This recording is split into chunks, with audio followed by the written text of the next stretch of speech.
नमस्कार दोस्तों, आज के हमारे इस वीडियो में हम आपके लिए विनायक चतुर्थी की व्रत कथा और उसका महत्व लेकर आए हैं।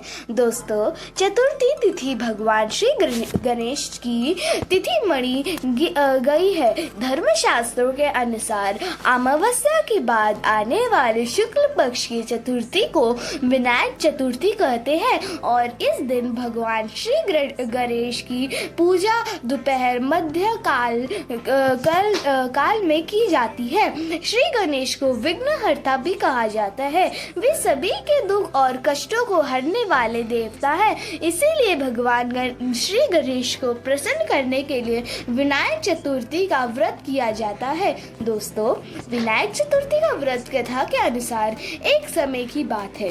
भगवान शिव और माता पार्वती नर्मदा के निकट बैठे थे। वहाँ माता पार्वती ने भगवान भोलेनाथ से समस्त व्यतीत करने के लिए चौपाड़ खेलने को कहा। भगवान शंकर भी खेलने के लिए तैयार हो गए, परंतु इस खेल में हर जीत का फैसला कौन करेगा, यह प्रश्न उठा। इसके जवाब में भोलेनाथ ने नर्मदा नदी के निकट से कुछ दूर की एकत्रित किए और एक पुतला बनाया।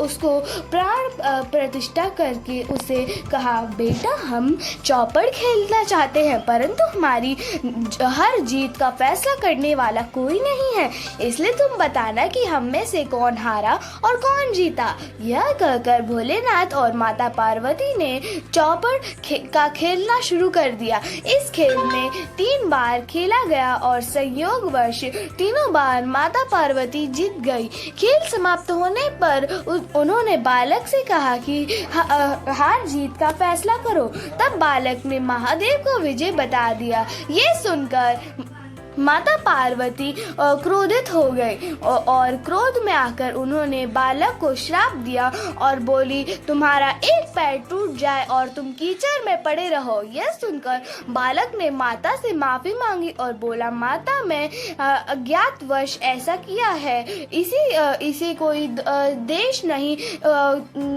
तब माता पार्वती ने उससे कहा, इस स्थान पर विनायक चतुर्थी के दिन गणेश पूजा के लिए नाग कन्या आएंगी। उनके कहने अनुसार तुम भी गणेश पूजा को करना। ऐसा करने से तुम मुझे प्राप्त करोगे। ऐसा कहकर माता पार्वती भोलेनाथ के साथ कैलाश पर्वत पर चली गई। 1 वर्ष बाद उसे स्थान पर नाग कन्याएं आई और उसे श्री गणेश की व्रत विधि बताकर उससे बालक ने 21 दिनों तक लगातार श्री गणेश का व्रत किया, जिससे प्रसन्न होकर उन्होंने बालक को मन वांछित वर मांगने को कहा। तब बालक ने कहा कि हे विनायक, मुझे इतनी शक्ति दे दीजिए कि मैं अपने पैरों से चलकर अपने माता पिता के पास पहुंच जाऊं। बालक को यह वचन देकर विघ्नहर्ता श्री गणेश अज्ञान हो गए। इससे बाद बालक कैलाश पर्वत पर पहुंचा और वहां पहुंचने की सारी कथा अपने महादेव को सुना दी। उस समय माता पार्वती महादेव के विमुख में राखी थी। माता के रष्ट होने पर भगवान शिव ने भी बालक को बताया अनुसार श्री गणेश का 21 दिनों तक व्रत किया, जिसके प्रभाव से माता की नाराजगी दूर हो गई और वे स्वयं महादेव से मिलने कैलाश पर पहुंचकर उन्होंने शिव जी से पूछा, आपने ऐसा कौन सा उपाय किया जिसके फलस्वरूप मैं आपके पास आ गई। तब भोलेनाथ ने विनायक चतुर्थी का इतिहास उन्हें बताया। यह सुनकर माता पार्वती ने अपने पुत्र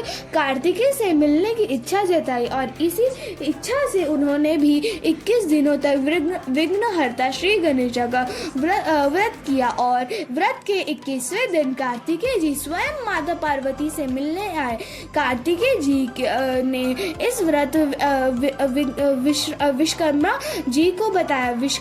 विश्वामित्र जी ने 21 दिनों तक व्रत कर गणेश जी को जन्मों से मुक्त होकर ब्रह्मा ऋषि होने का वर मांगा और गणेश जी ने उनकी यह मनोकामना पूर्ण करी। इस प्रकार विनायक चतुर्थी का व्रत मनोकामना पूर्ति व्रत कहा जाता है। तो दोस्तों, कैसी लगी आपको आज की विनायक चतुर्थी की हमें एक कमेंट बॉक्स में लिखकर ज़रूर भेजिएगा और साथ ही हमारे चैनल को सब्सक्राइब करना ना भूलें। धन्यवाद।